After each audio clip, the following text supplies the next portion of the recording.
All right, in the ScreenRant suite. Thank you for stopping by to talk In My Blood. Yeah, thanks for having us. Thank you.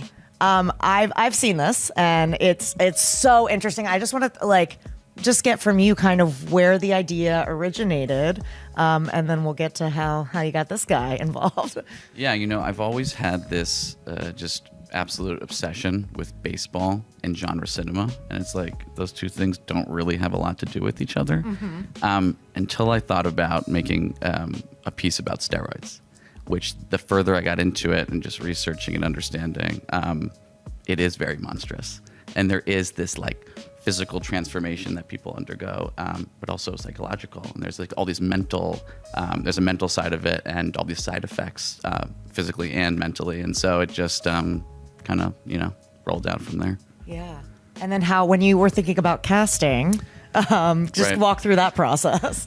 Actually, very simple process. I work with the casting director, Alison Twardziak, who had worked with Daniel before on a film called Little Brother, which was amazing, and I loved it. And I kind of had a few criteria for Alison, which was someone super committed. This is a very pull yourself up by your bootstraps kind of piece. Someone had to be down to just do anything with us and get a little dirty and make something a little wild. So that was the first thing. Obviously had to have the acting chops, but then also had to have that size and just fill the screen and fill the frame. And Daniel's obviously a very big guy and kind of helped out there and very believable athlete. I think a lot of you don't always get that, but he did a great job. Yeah, you're tall. Yeah, yeah, just a little excessive, but it works for me. Yeah. So what was it about the script that really appealed to you? Actually, I'll back it up real quick. I don't know if you watched the Oscars last night. Yeah. What you mentioned casting directing? Was it cool to see that that? I don't know why it took this long to be part of everything. Yeah, it's it's you can't do it without it. So I don't. It's great that they did it. I was really happy. Yeah, it was really cool. Yeah, fully agree.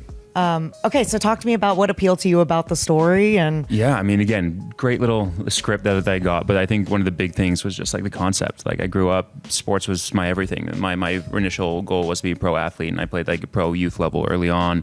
My dad was one of the top tennis coaches in the country back up in Canada, and so I was used to kind of the dynamic of that. Mine was luckily a lot less abusive.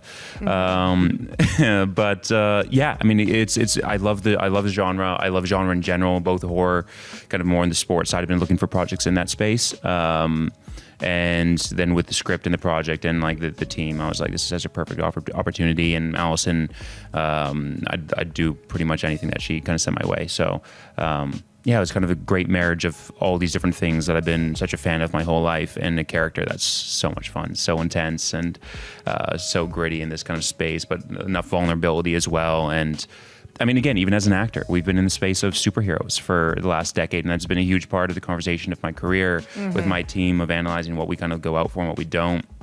And in that same space is what do you look like? Because it's I sit naturally pretty lean, and so I've done a lot of kind of body transformations in my career. And do you go to steroids? Do you take that risk for your health and your mental space and all these things? And luckily, that's been something that we've been able to avoid so far.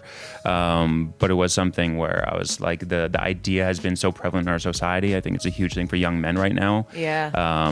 We kind of have an epidemic of it, and I think we're not doing it in ways that are safe or healthy. And I think that was something that I really wanted to address with this project. Absolutely. So I want to talk about the runtime, right? It's a shorter film. So was that, I mean, for you as an actor, how was that to just accomplish what you needed to say in that length of time? I think that ends up being a huge thing where the responsibility kind of goes to him. Yeah. Because with me, it's just I just take it scene by scene. But visually, there's so much that you can do with the project, which he did wonderfully, I think, with me able to use creative shots, kind of get into the headspace where I can just perform what's on the page and trust that everything around that is going to kind of take the audience on that journey. And so with something that's that short, you also have the benefit of not having to have as clear an arc. You can kind of sit really into the emotional space of that moment and let that kind of hit the audience like a truck, and then kind of have these kind of reveals kind of do the heavy lifting for you. Right. Is this would you want to expand? Oh yeah, definitely. Okay, so is that the goal?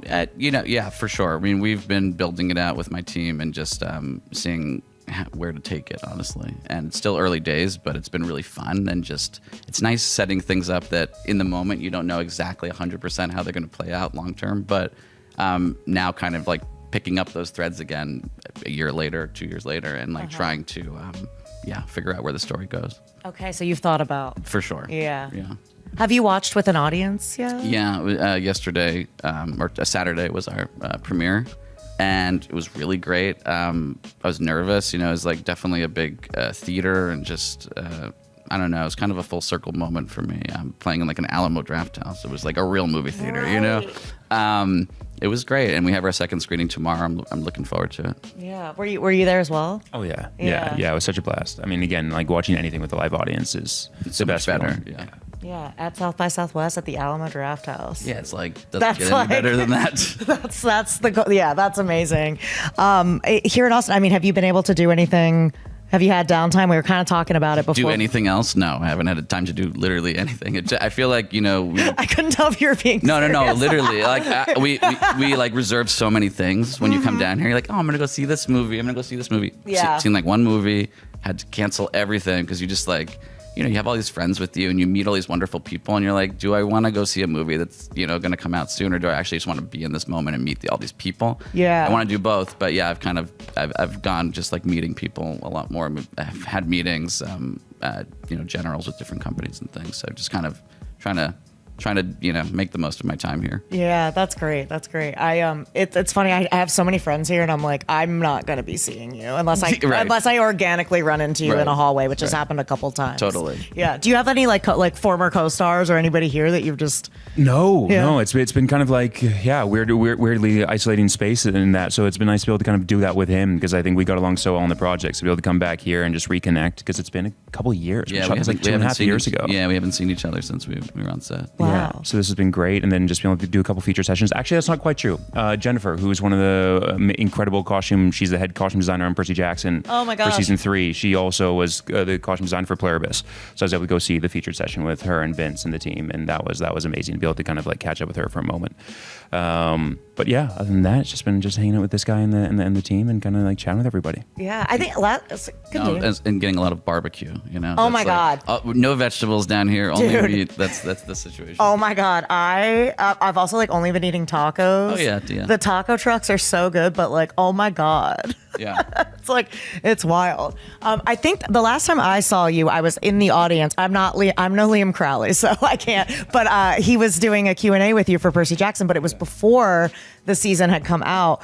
So I'm just curious, like, what that experience has been like for you, because that fan base is amazing and huge, and It's incredible. Yeah. I mean, like you said, it's huge. It's like by far the most commercial project I've ever been a part of. So it's been such an incredible kind of world opening space. But I mean, being able to be a part of something that you're also such a fan of makes that path so much easier to kind of walk. I feel like I'd be a lot more nervous if it was a world I didn't fully understand going in.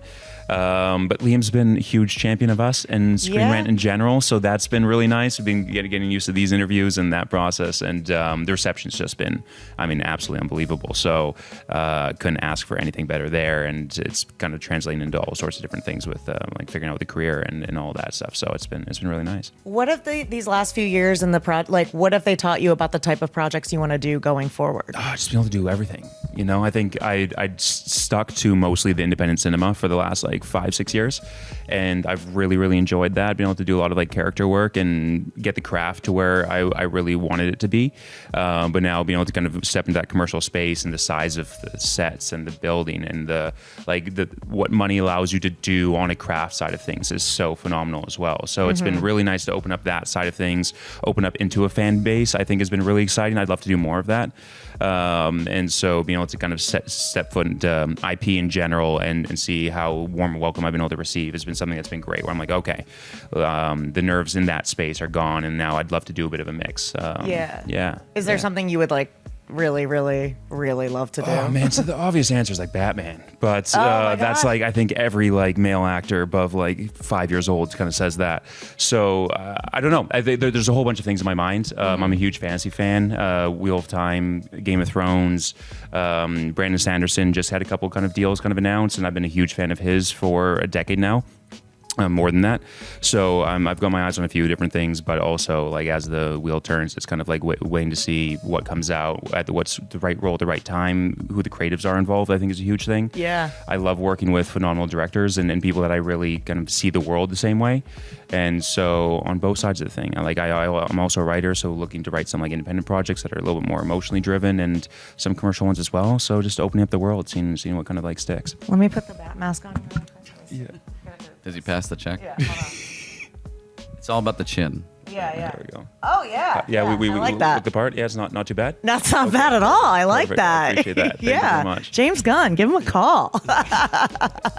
That's great. And is your focus right? Like, is it all in my blood right now? Or is there anything that you've learned through this process that you're like, oh, I really want to direct or write A, B, or C?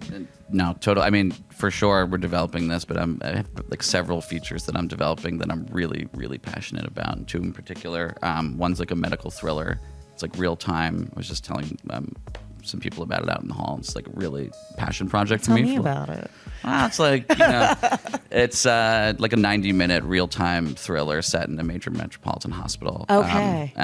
Just the death of a patient and a very influential politician, and kind of the hospital and the higher ups dealing with the fallout of that, and how do you tell the public and how do you deal with that. And then I also have a genre feature that I'm like insanely passionate about. That's kind of like totally inspired by The Ring and Suicide Club, a J horror film from the early 2000s, and it's like absolutely wild. And that's the thing I'm working on right now. So what would you say some of your biggest influences are for this?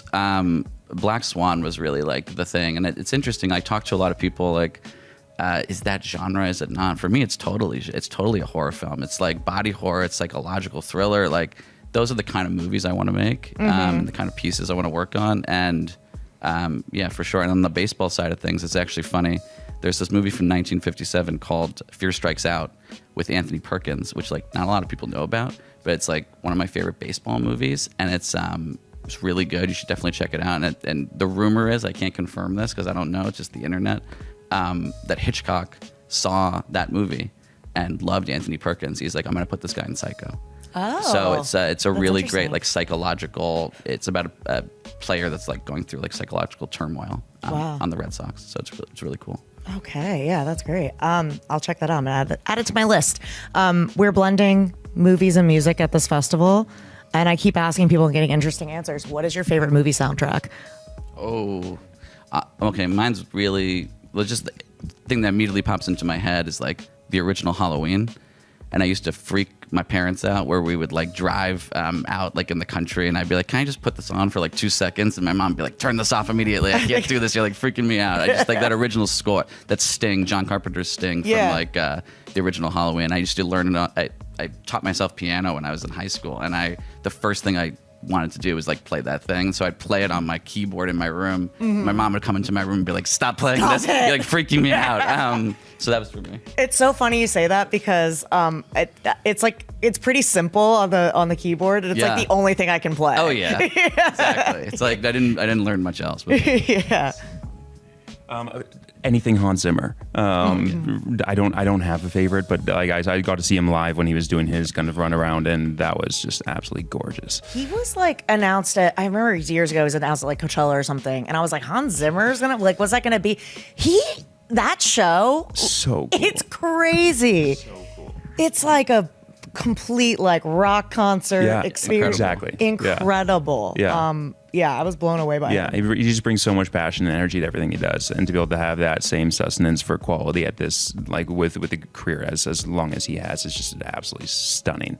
So that was such a great moment. Yeah. Well, congratulations on everything. Is there anything about the film that you want to express before I let you?